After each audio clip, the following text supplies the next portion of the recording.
Virginia flinched as the irritated voice of her boss, Scott, came through the intercom. His tone was sharp, a mixture of impatience and entitlement. "Bring me a cup of tea and book a ticket on the next flight to Chicago immediately," he demanded.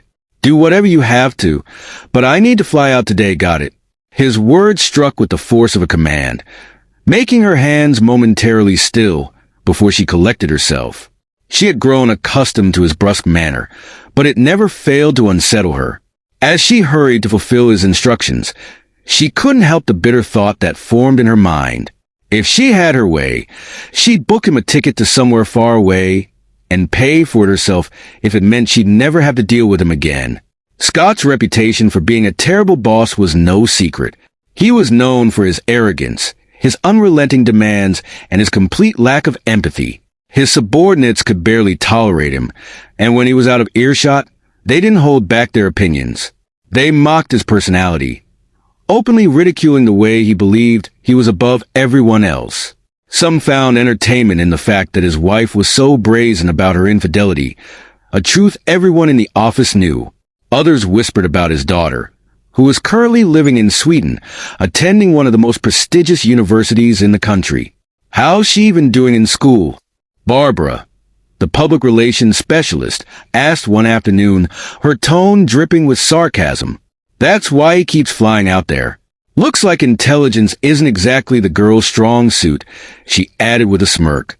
Virginia, curious about this daughter she had only ever heard about in passing, asked, "How old is she?" "I've never seen her, only heard him talking to her on the phone." Barbara scoffed. "She's grown up already, probably only thinking about boyfriends. She's from his first wife, who died during childbirth.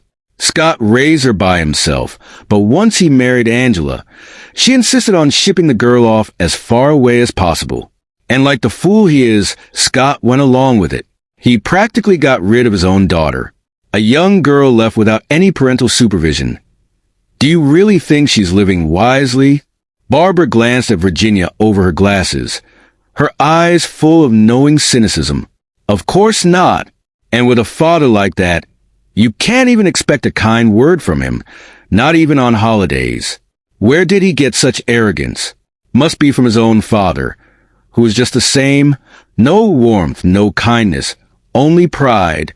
Scott, despite his outward demeanor, was painfully aware of how people viewed him. He knew the whispers that trailed him wherever he went, and he knew that much of what was said was true. But instead of softening, this knowledge only deepened his anger and bitterness. Silent and brooding, he sat in the back seat of the car during the ride to the airport, his expression dark and his hands clenched into fists. When the car finally pulled up to the terminal, he got out without a word, not even sparing a glance for Robert, his driver. Robert, relieved to be rid of him for the moment, drove away, grateful for the brief reprieve from his employer's presence. Inside the airport, Scott made his way to a cafe to pass the time while waiting for his check-in. He placed an order and sat by the window, his eyes scanning the bustling terminal. In the next room, his attention fell on a young mother struggling to calm her small child, who was fussing and crying. His irritation surged as he watched her, each cry of the child grating on his nerves. To him, the world was filled with people and situations that seemed designed to test his patience. Growing up in a wealthy family, he had never known hardship. He had always been part of the privileged elite, shielded from the realities most people faced. Through his father's connections, he had built his life and career, though he believed wholeheartedly that his achievements were entirely his own. He looked down on anyone who didn't share his lifestyle or wealth. Staring at the woman and her child, he sneered, the corners of his mouth twisting in contempt. How could she even afford a plane ticket, he thought with a smirk. Judging by her appearance, she should be hitchhiking. Satisfied with his own cruel assessment, he finished his drink and headed off to check in. When boarding was finally announced, Scott felt a wave of relief, eager to put some distance between himself and the chaotic scene of the airport.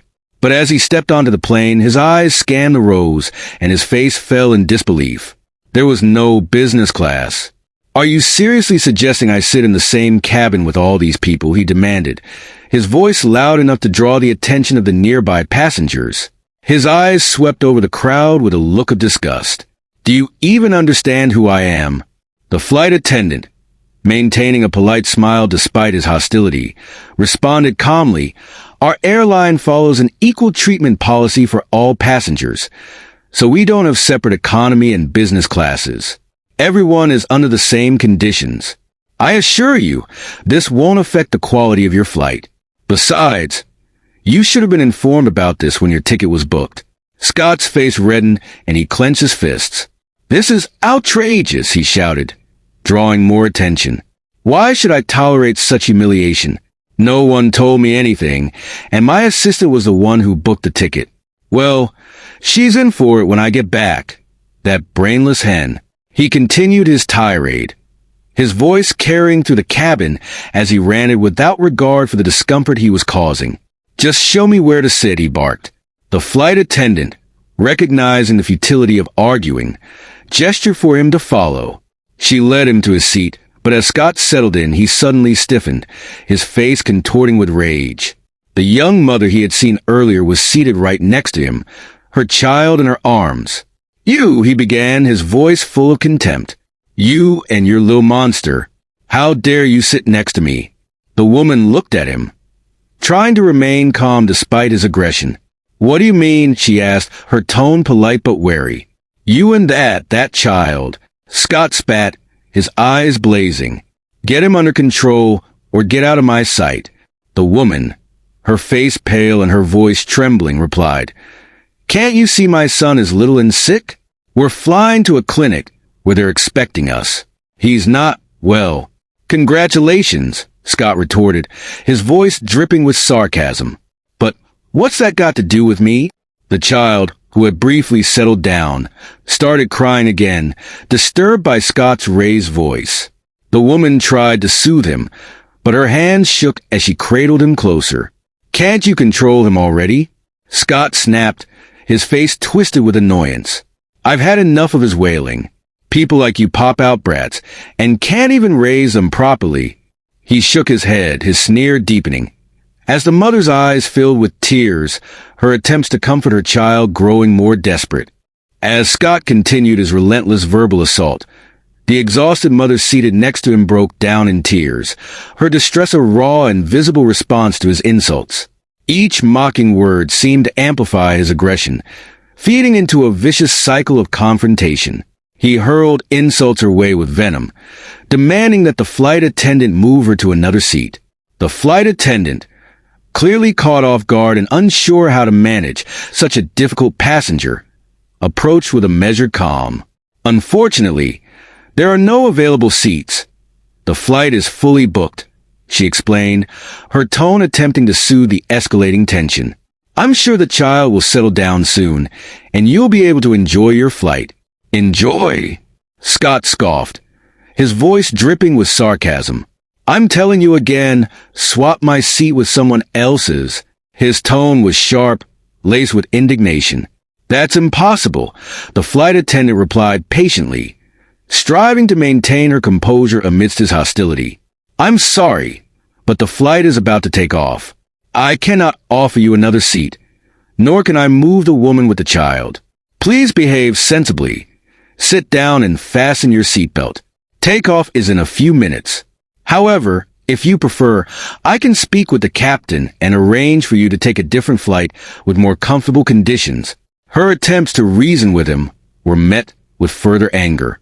Scott, feeling pressed for time and growing increasingly impatient, reluctantly returned to his seat. His body language was a clear signal of contempt toward the woman beside him, who was still trying to console her distressed child.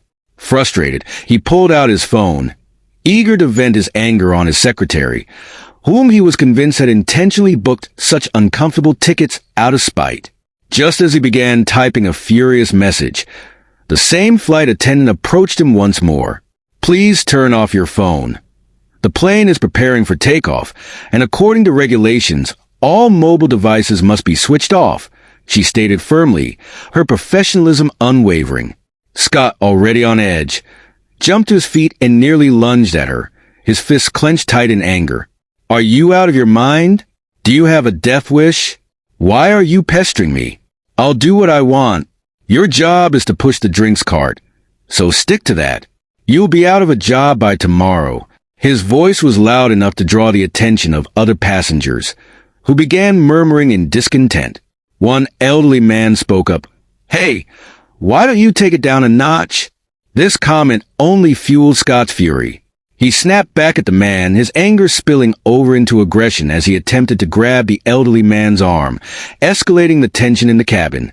The atmosphere grew thick with unease, and it became apparent that the flight was on the verge of being canceled when someone suddenly spun Scott around, forcefully confronting him.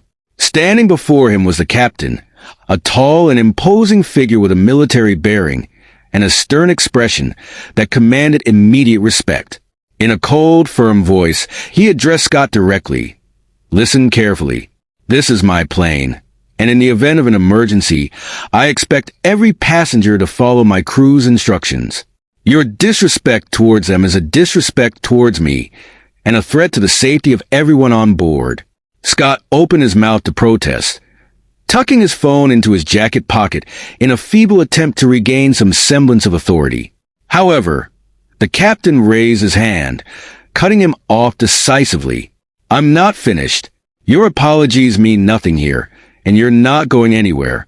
Violating the rules on an aircraft is a federal offense, and you will be held accountable. With that, the captain turned on his heel and strode back to the cockpit, leaving a stunned silence in his wake. The passengers sat in heavy silence, absorbing the captain's words, and soon that silence was broken by a spontaneous round of applause, cheers erupting from those who had witnessed the confrontation. Scott slumped back into his seat, still grumbling but noticeably quieter now, his bravado deflated. Meanwhile, the flight was delayed, causing confusion among the passengers, who exchanged anxious glances. Shortly after, patrol cars pulled up to the plane, greeted by a chorus of approving cheers from onlookers as Scott was escorted off the aircraft by law enforcement. Unbeknownst to Scott, a young man had been recording the entire incident on his phone, capturing every moment of his disgrace. Hours later, the flight took off without issue, leaving the chaos behind. When Scott finally returned home, he found his wife, Angela, packing her belongings in a hurried, determined manner. Where do you think you're going? He asked, his voice laced with confusion and irritation, not even bothering with a greeting. I'm leaving you, Angela replied coolly, her gaze steady and unwavering. I'm ashamed that I ever lived with such a lowlife. What did you do on that plane? Do you really think you're untouchable and that no one can hold you accountable? Can you not act like a decent human being? I can't even stand being near you. Her voice rose with emotion, reflecting the depth of her disappointment. How do you know? Scott asked, taken aback by her certainty. Are you kidding? Everyone on that plane had a phone. Someone started a live stream. Millions of people have already seen it. She shot back, her anger palpable. Scott muttered under his breath, those bastards. If I could get my hands on that director, well, no matter, a couple of calls, and it'll all be hushed up. His mind raced with thoughts of damage control. I doubt that, Angela replied with a hard edge to her voice. Good luck, and don't call me again. With that, she walked out of their home, leaving behind every piece of jewelry he had ever given her, a physical representation of the relationship's demise. Furious, Scott slammed the door shut with a force that echoed through the empty house, muttering to himself, good riddance. A few days later, in Scott's office, a group of employees gathered, their conversation revolving around the latest developments in the wake of the incident. Virginia, his secretary, remarked with a hint of satisfaction, the boss is under investigation, and his position has already been given to someone else. We'll have a new manager soon. Let's just hope he's not like the old one. Is it true that his wife left him? Barbara asked, her tone revealing a mix of curiosity and concern. Yes, Virginia confirmed, her voice low. And he's having problems with his daughter too. Apparently, She got involved with some biker and dropped out of school. He wasn't happy about the guy, which is why he kept flying out there to sort things out. And now she's pregnant. How do you know all this? One colleague asked in surprise, clearly intrigued by the unfolding drama. My sister works as a housekeeper at their place. She keeps me updated on all the latest, Virginia replied, sharing the information with an air of authority. I see. Well, Scott's luck has run out everywhere. Another colleague chimed in. Serves him right. It's true what they say. Pride goes before a fall. He brought so much misery to people. And now it's all coming back to him like a boomerang. No family, no friends. Not that anyone feels sorry for him. Everyone gets what they deserve. As the group nodded in agreement, they shared a collective understanding of the consequences of Scott's actions, each feeling a sense of justice in the wake of his downfall.